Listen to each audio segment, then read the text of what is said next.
Just a second, I'll share the PPT.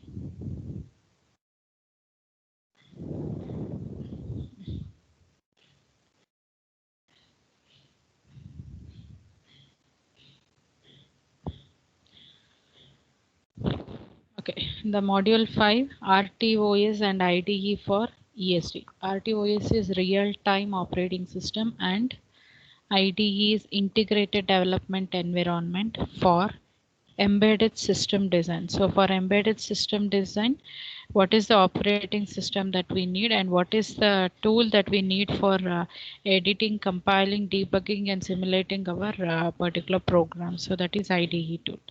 So first we'll see what is operating system, what are the different types of operating system, where the operating system will be there inside a computer, and what is the use of operating system, whether it is necessary for all the embedded systems or not necessary, or how it is, how to decide whether it is necessary or not. All those things we can decide. We can learn all the concepts one after the other here now. So first we'll start with the introduction and operating system basics. So basically operating system is nothing but an intermediate layer which acts as an interface between the user and the computer hardware. So suppose just here if this is the user, okay, if he wants to run any application on your PC or your computer, then this operating system will act as an intermediate layer here. So usually whatever the information or whatever the input that is given by the user will be in terms of English type instructions. So it can be, as you know, you have the instruction as in case of assembly level language, I'm telling, move a comma hash 30. It is nothing but to the register A I'm storing a value 30, or else in the higher level language I can define the variable as int a is equal to 30. So this is one more way of declaring the variable in case of higher level language, and this is a way of declaring a variable or assigning a variable to this. So you are giving the instructions to a computer in terms of higher level language or assembly level language. So but this is not understood by the computer. So what we are going to do is we will be using these assemblers and compilers for converting that to machine level language. So where do these assemblers and compilers exist in a computer? So it will be a part of an operating system. Okay, just a second, I'll erase this. So whatever the things that you want, it will be converted to the machine language and it will be run on the particular processor. So in the same way, whatever the user application that you have, it will be executed on a computer hardware by using an intermediate layer which is called as an operating system. In other words, we can define operating system. So the OS acts as a bridge or an intermediate layer between the user application and the underlying system resources through a set of system functionalities and services. So one small example I can give you here. So suppose here you have an user application on your computer.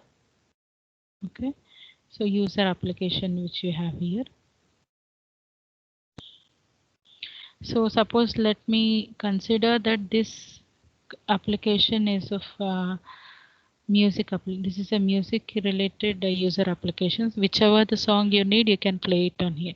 So suppose if I open this user application and I click any one of the song here, okay, so it is an instruction given to the computer here through this intermediate layer, wherein through this intermediate layer what it gives the information in the sense whatever the song that you want to listen or whatever the music that you want to listen will be given as an output through the audio devices. So it is not that you are going to tell this application to play through these audio devices. Just if you click on that, this particular operating system will interconnect this user application with the hardware of the computer and it will give the audio output. So the same thing I am telling you, whatever the user application which you want to execute or which you want to compile, those user applications will be combined with the system resources through a set of system functionalities and services. And this set of system functionalities and services will be provided by the operating system. So for running each and every applications in now today's day-to-day embedded system, you need an operating system here. So whenever you have any embedded system which if it is performing only one operation, then in such case no need of using any operating system. Suppose if you have n number of operations which has to be done by the embedded system which you are designing, then there should be someone to take care what is the process that is going on, how to handle the different things. So there should be some main part which will execute all the components or all the resources which is inside a system. So in such cases this operating system will come into picture. So operating system, as I told you, it is a program which acts as an intermediate layer or as an interface between the user application which we want to run and the different computer hardware components. So what are the things that are done by the operating system? So without operating system, whether we can design an embedded system? Yes, we can design an embedded system even without an operating system. Is there any chances to develop an embedded system? Even if it has many applications to run at the same time, whether there are any chances that we can develop an embedded system without an OS? No, we cannot develop an application or a system which is running more than one application at the same time. In such a case, we will be finding this particular operating system which should be needed in executing all those operations. So what are the things that this particular operating system will do? So it will control the application program, or it will control the user program. User program or application, just before I told you, if I'm opening some application related to music like Ghana, something like that, if I press that particular song, then it will execute, means it will give the output through the audio device, right? So that is just an application. Similarly, you have n number of applications which will run on our computer, right? So how to control those applications? Suppose if parallelly some 2 to 3 applications has been opened, and if you want to execute all the applications, you can execute it such that one application will not interfere with the other applications. And suppose if one application using this resource, the other application needs the same resources, then the operating system will come into picture and it will see the priority and it will assign. Means all the different system components which are present inside the computer will be made feasible and prioritized according to the application which we are running. So it will control the execution and it will control the user programs or the application program. So the second point is make the computer system convenient to use. So we have many features of the computer systems. So we should be knowing in a position how to use that or how to handle those particular components of a system. So in that case, operating system will help us to make us to use all the different computer system to use it conveniently and to ease the solve of user problems. If we have any problems related to user applications which we are running on the computer, then we can take the help of the operating system to come out of that and use the computer hardware in an efficient manner. So these are the main different goals of an operating system. But in order to make these 4 applications, means these particular 4 goals to be satisfied by the operating system, it will be performing a huge task at the background. So where does this operating system fit? So as I told you, it is an intermediate layer between the user and a computer hardware. So this is the user layer and this is the computer hardware layer. So between this user layer or the application program which is run by the user, so these are the different applications which are run by the user. So it can be a music player, as I already explained you. It can be an email reader, or it can be a web browser. Any such applications you can run parallelly. So all these things will be an user interface program. Okay, the user interface program communicating with the hardware will be done through this operating system. So operating system lies between the user interface program as well as the hardware. So whenever you have a system, usually you can categorize the system into a hardware part of a system as well as a software part of the system. So what is actually the hardware part of a system? Hardware part of a system is nothing but the physical components which you are using in the designing of the particular system. It is so those are called as the hardware. So software, in the sense, whatever the user related programs and whatever the applications that you are running, and through means whatever the operating system that you have through which you'll communicate with the hardware, all these things will be in terms of software. So this is the software part of the system, and this is the hardware part of the system. Within this software you have two different modes. One is the kernel mode, only which will come operating system as the main picture, and you have user mode wherein you have the application and the user interface program within it. So user mode has a capacity. Suppose if I want to execute, or if I want to change anything, or if I want to do any process or any task or anything, then I have the option of utilizing or making the changes only until this particular part of the software. I cannot touch anything of anything, means I cannot rewrite, or I cannot redo anything in the system or the functions which is related to OS. So whatever the changes that I need to do, I can do it only until here. Means I can change anything in settings in the music player or the email reader or the web browser only on the applications which I am working. Only on that, if I want to make any changes or if I want to do any changes, I can do it. Whereas this is the kernel mode, where user cannot enter into this operating system and make the changes and do according to, make the system to execute according to his needs. Okay, so there are certain predefined operations which are predefined rules which will be followed by this operating system. So that will not be entertained by the user. Means user cannot enter into this particular zone and he cannot change anything as he needs. So this is called as the kernel mode.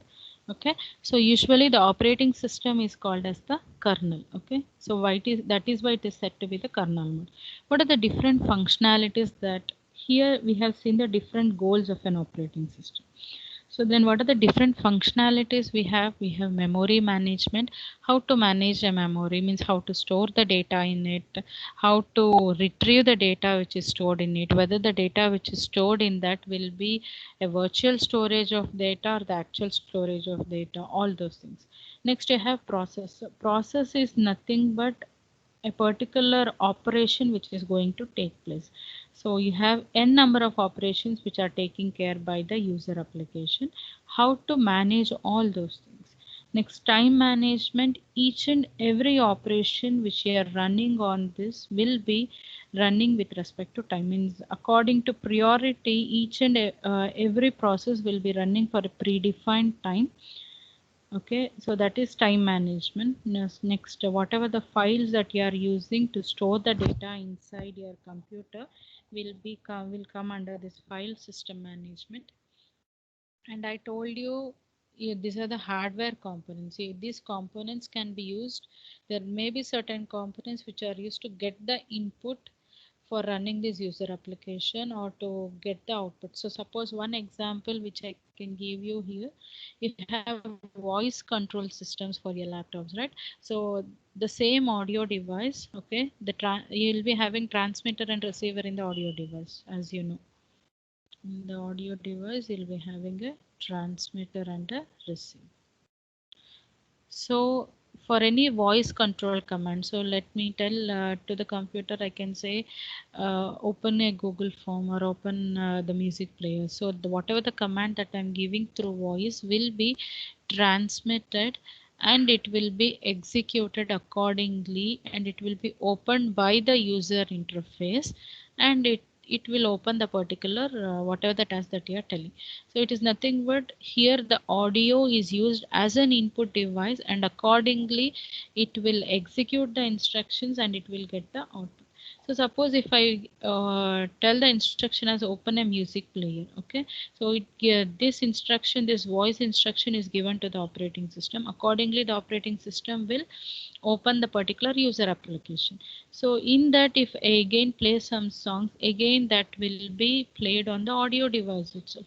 So the same device is used for both the audio as well, means transmitting and receiving operation. Means here I'm giving using it as an input, here I'm giving it as an output. Means how to manage the same particular operation for audio and input and output purpose. So that is input output system management. This is just a small example which I had given you.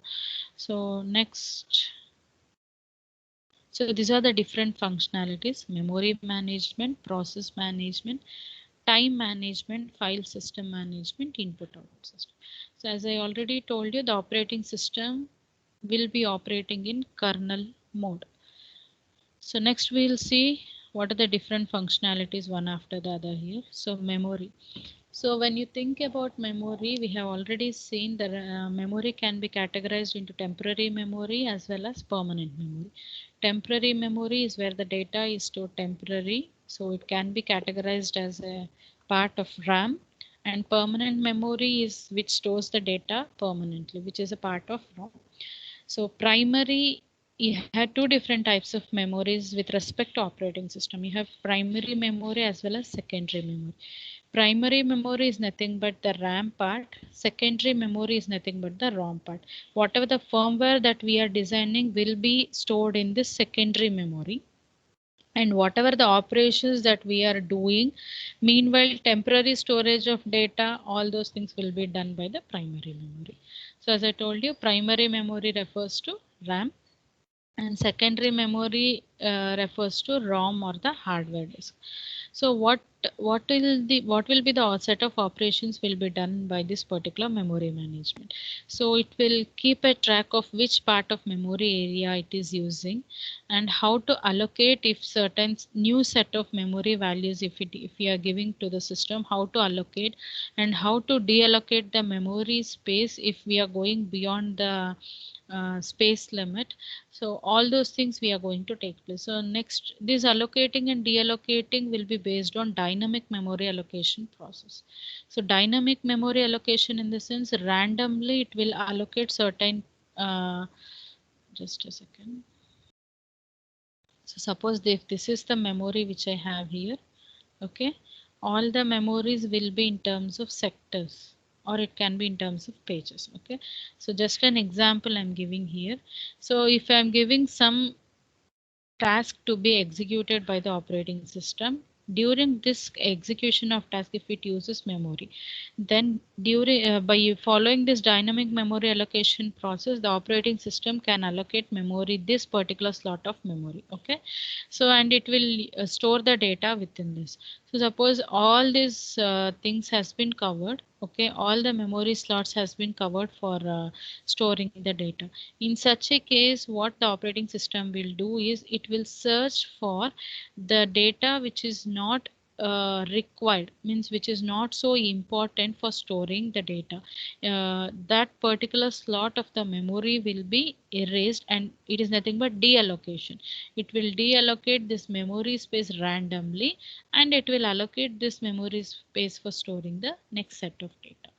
So this allocation and deallocation, the writing the data into the memory or reading the data from the memory, all the things will be done, taken care by the operating system with respect to this memory management. So this is with respect to RAM. So similarly, it will be done with respect to ROM as well. But here the data will be kept in the hard disk. But here deallocation is not possible, but because the data which is stored in the hard disk or the secondary storage data will be permanent. So schedule allocating the hard disk memory, scheduling the hard disk memory, Next, free disk space management system are the different services provided by the secondary storage management system. Even in this hard disk also you have two different parts. So one is which is rewritable and one which is not rewritable. So, the normal firmware part of an embedded system which the user should not modify, it will be stored as a non-rewritable data, and it will be storing the drivers related to the firmware or the device softwares that can be stored in the rewritable. It means if you want, you can change it, you can delete it, and you can upgrade it according to the requirements. So this is about memory management, which is taken care by the operating system. So next we have some, so we have completed memory management. So next we'll see what is process management. Process is nothing but an instance of a computer program or a computer program that is being executed, or an application, anything. Process is nothing but which is something which is executing on a computer can be called as a process. So if you have more number of applications running parallelly, then there should be someone to manage all those things. So that will be done by the process management.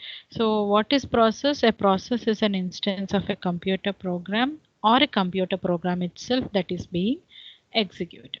It contains the program code and its current activity, what it is going to do in that particular application, and how the what according to the given input, how the program should execute and should give the output. Okay, and you have process management where it deals with managing the different process which is executing at the same time. So whenever a process has been initiated, or whenever a program has been application has been initiated by a computer, in a computer by the user, what are the things that it will be taking place? It will first, when it is initiated or when it is started, it will set a memory space for the process. Once the memory space has been allocated, whatever the system resources for that particular process it needs, it will be allocated for that. Scheduling and managing the execution of the process. How the scheduling of the process is done. If more than one resources are used by the process, how to manage and how to prioritize the different things by the process. So if you are doing that related to each and every process, the complete information related to the process will be there in this process control block. It will be having the information about what is the memory allocated for that, what are the resources that are allocated, and how the process will communicate with the other things, what are the interrelated process, all those things you'll be having. Next, inter-process communication. If you want to communicate from one process, or that is from one application to the application, how it is taking place, how the synchronization will be there between those processes, and if all the things, how to delete a process, how to terminate a process. So these are the different things that you have in your process management system. So one example which I want to give is, so suppose if I have a printer, okay, this is a resource. If I have a printer here,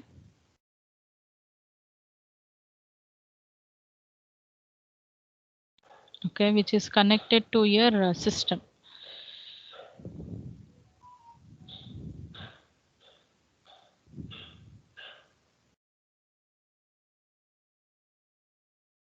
Now the user will come into picture. Okay, he gives some instruction to the system to print certain documents. So he has some 5 different documents. Okay, 3 different documents here. Okay, all the things one after the other he starts giving. Okay, so suppose this user will make this particular application to execute and to print, to give for a print operation. Then the system will allocate the resource this printer to this application, and it will give the output. Meanwhile, after this, again, if the user gives for the next set of application, suppose between giving the instruction between from the first application printing to the next application printing, suppose if you have another user, if he is using the same system and if he uses the same resource, okay, then what it will do is there will be process management system or this PCB. It will see which particular user, whether the particular user 1 or user 2 had asked for the printer service. If it is user 2 has given the request before user 1, then the resource will be allocated for user 2. Once the user 2 operation is over, then the resource will be allocated for user 1. So all these applications related to this is just one example where I'm giving this printing process of an application is a process which has been considered here. So first, setting up the memory space for the process, I'm running the application which is stored here, allocating the system resources. So the printer is allocated here, scheduling and managing the execution of the process. So I'm executing the printing option of this particular application through the resource which is allocated by the system. So the status of that will be stored in the process control block. And inter-process communication, suppose if I have one more user which he wants some other application to be obtained, means to be taken as a printout through the printer, this is also considered as a process, and this is also considered as a process here. So inter-process communication or inter-process synchronization. So once this operation, the resource allocation for this process is completed, then only that particular resource will be deallocated and it will be assigned for the next one. How it is done? So once all the operation is done, this path which is formed between the application and the printer will be terminated. That is the process termination. Or in some cases, if you want to delete the process, you can do it as well. So this is about the process management. So next you have file management. So file is nothing but a place which is related to store a collected information in it. The information can be in terms of audio, or it can be video, or it can be word, or it can be an image file, anything. So file is a collection of related information which can be a program, a text file, an image file, a word document, or it can be an audio file, or it can be a video file. So these are the different kinds of information that can be a part of a file. And this file can be stored in a primary memory, or it can also be stored in a secondary memory. Okay, so what will be the things which are taking care by the file management system whenever I want to, whenever I'm initiating a particular collection of data to be stored as a file? First, it will create a file. If you want, you can delete the file. If you want, if the system want it, it will permit for altering the changes, means the content in the file. So it will first it will create the file. It allows you to alterate the content of it, or it allows you to delete it. So once the file has been created, next comes the directive, creating a directive, deleting a directive, where this file is stored under this particular directives. Next comes where this particular directory is stored, whether it is stored in a primary or it is stored in a secondary storage space. If space is not available for storing this particular file, so then automatic allocation of file space is done depending upon the amount of the free space available. Next, it also provides us the naming flexibility for the files which we have created. So you can create, delete and alter a file, and this file is stored as a part of a directive, and this directive is stored as a part of a storage memory, that is a primary or it can be a secondary. So these are the different things which will comes under a file management system. So next you have input output subsystem. Input output subsystem in the sense, what are the input resources or what are the input components that we have which is connected for a system, and what are the output components that we have which is connected for a system here. So how to allocate the input component or how to allocate the output component for the different applications which is running on a computer. So that will be taken care by the operating system. That is nothing but kernel. So kernel is responsible for routing the different input and output ports for the user applications to appropriate input output devices of the system. So the kernel will be having list of all the input devices and all the output devices which are present inside it.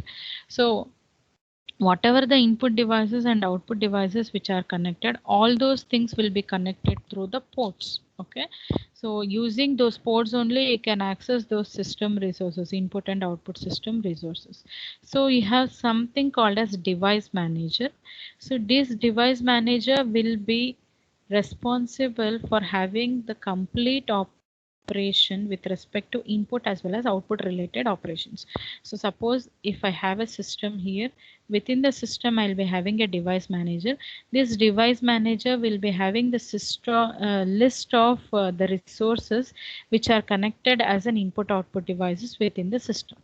So if none of the, if suppose if I have a input device and if it is not listed in the device manager, then we cannot use that particular device even if it is present on the system, because each and every input output devices, as it is accessed by the particular application through the ports, we need device driver softwares. So this device driver software will gives you the set of rules and regulations, and it provides a path for using of this particular input output devices.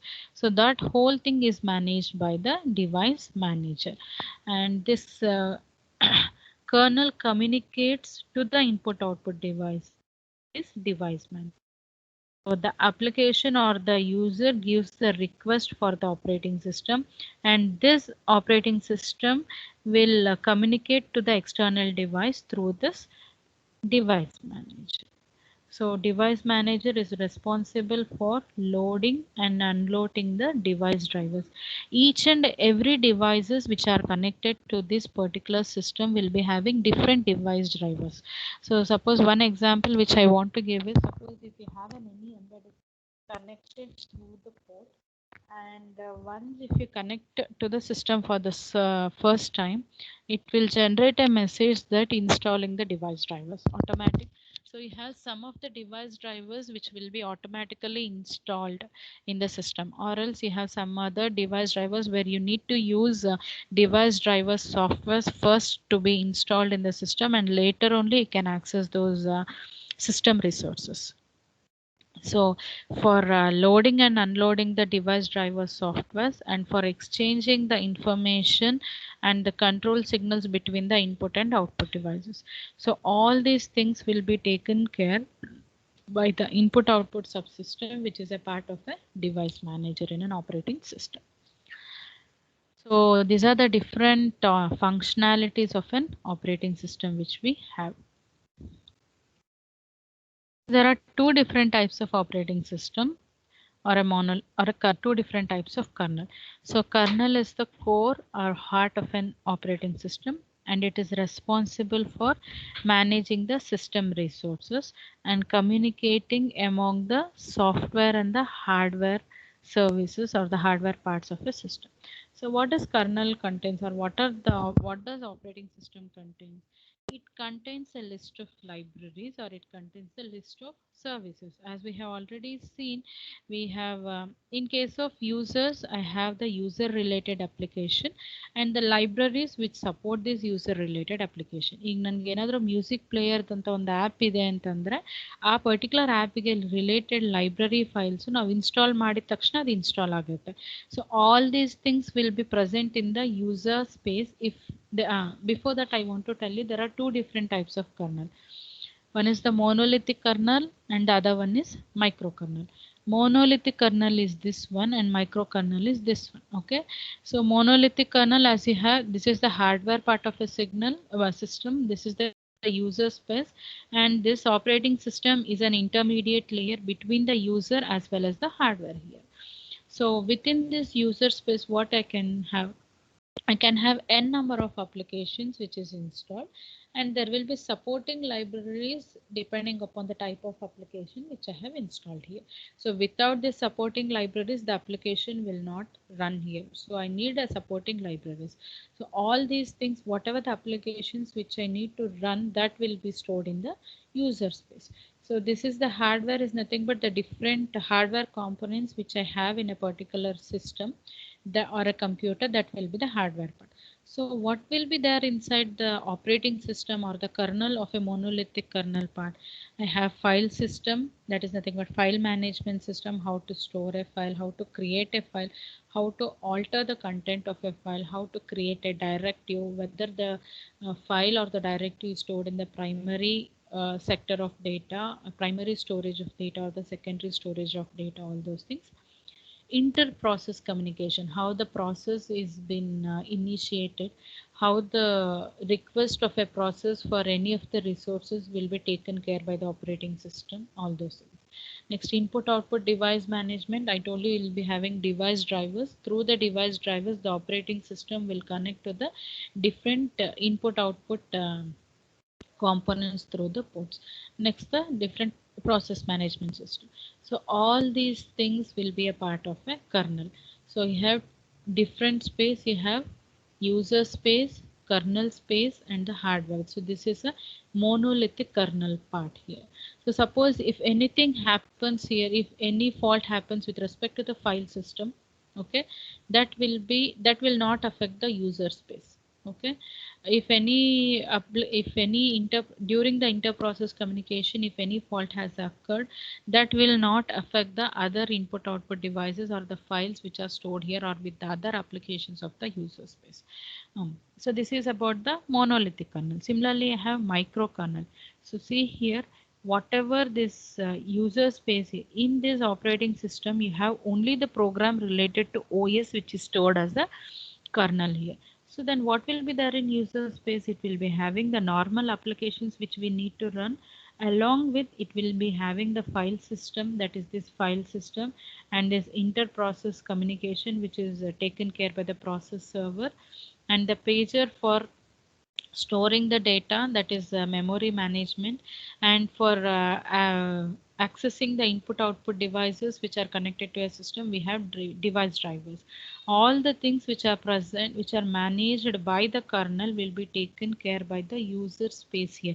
Means the user will be able to tackle with all the whatever the things that we have here with respect to, means whatever the difficulties that we are facing with respect to all these things will be taken care by the user itself. The operating system will not come into picture, whereas the kernel will be taking care only the program related operating system program which is stored in that. So in these are the according to the application.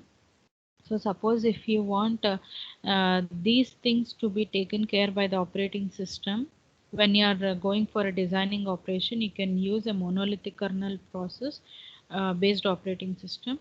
Or if everything you need to manage, or if everything we can only manage, and we have only operating system which acts as an intermediate layer between the user as well as the hardware, then you can go for microkernel.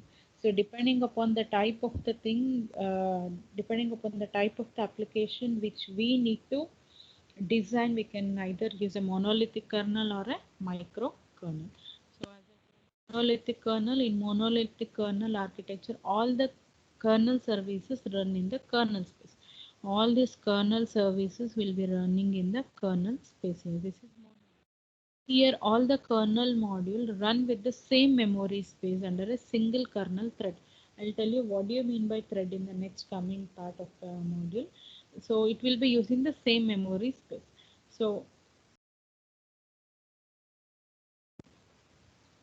there should be proper integration between the different kernel modules. We have these are the some 4 different modules they had shown here, but only along with these 4 modules we have some more modules. So some proper communication or integration of operation will be there between the kernel modules, okay, in a monolithic kernel architecture.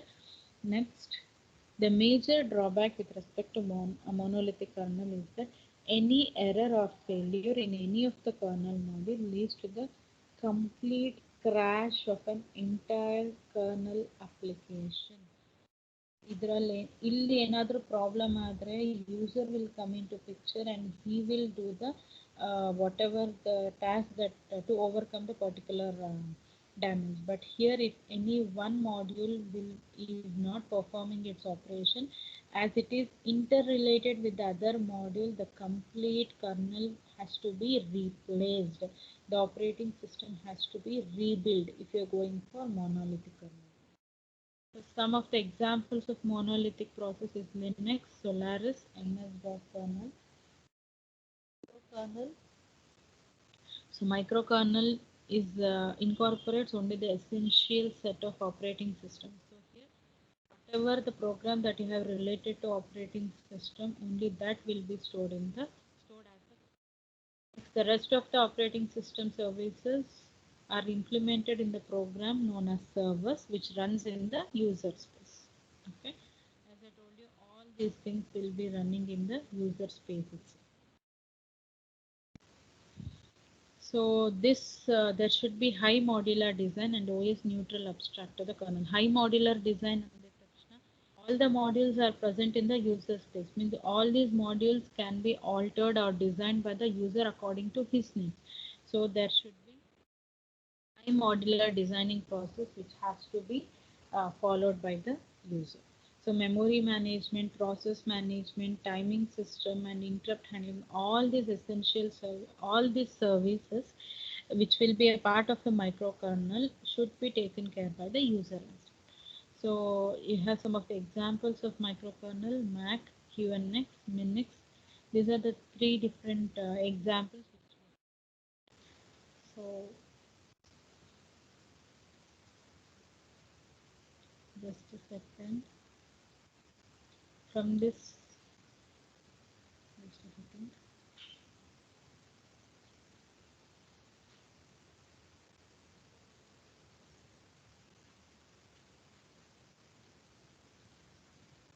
So from this types of